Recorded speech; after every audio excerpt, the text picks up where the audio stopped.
movie critic Michael Cook is here after parking his car in the yard.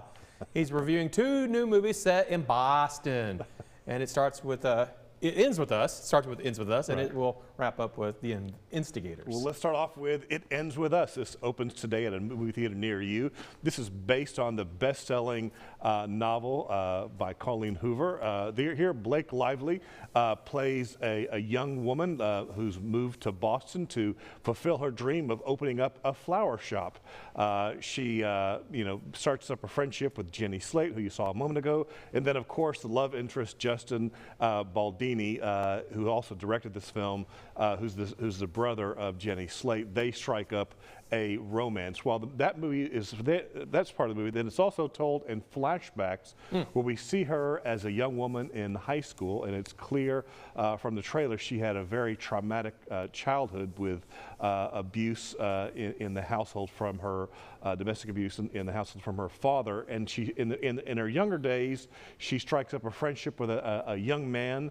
They begin a romance. So the movie there, it's a series of flashbacks to high school to present day, and the pattern of abuse potentially continues with a new love interest played by Justin Baldini. Blake Lively, of course, is absolutely fantastic in this lead role. Her character's name is Lily Blossom Bloom, who just happens to own a flower shop. Well, that's convenient. That's convenient, but they do make a fun joke out of this. This movie, I've not read the book, but even still, from watching the movie, it feels like they left a lot out.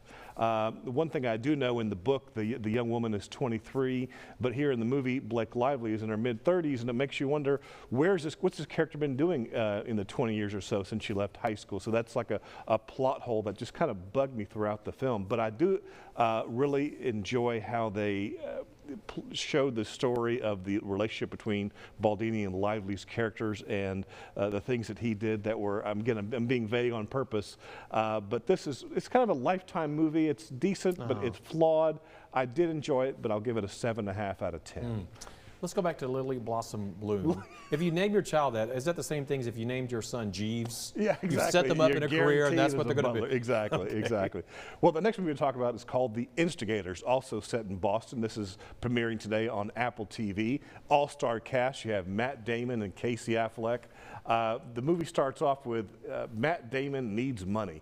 His character does. He needs exactly $32,000 so he can start seeing his son again because he's behind in child support. He ends up with a crew where they're going to rob the mayor on election night. Casey Affleck, yeah, exactly. Casey Affleck plays the more crime-savvy of the crew. Because there's not going to be any security that night. Exactly. That right there, the premise tells you something about this film. Ron Perlman there plays the Boston mayor.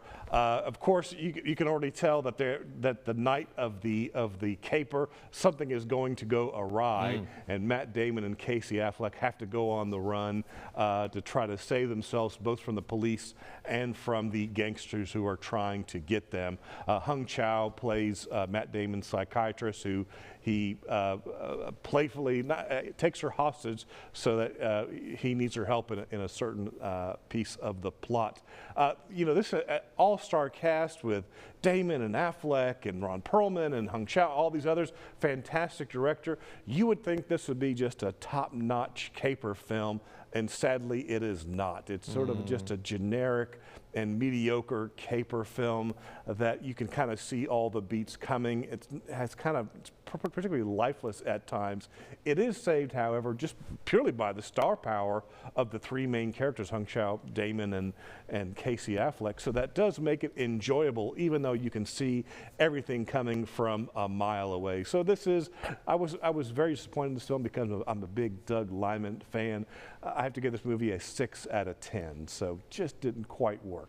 6 out of 10. Yeah, it's not fresh, so it's not going to hurt you if you see it one day on the couch watching Apple TV. For a second there, as he's walking through Fenway Park, I thought it's just another excuse for Matt Damon to walk into Fenway, walk around like he owns the place or something, and do the Boston accent. Exactly. Yeah. All right.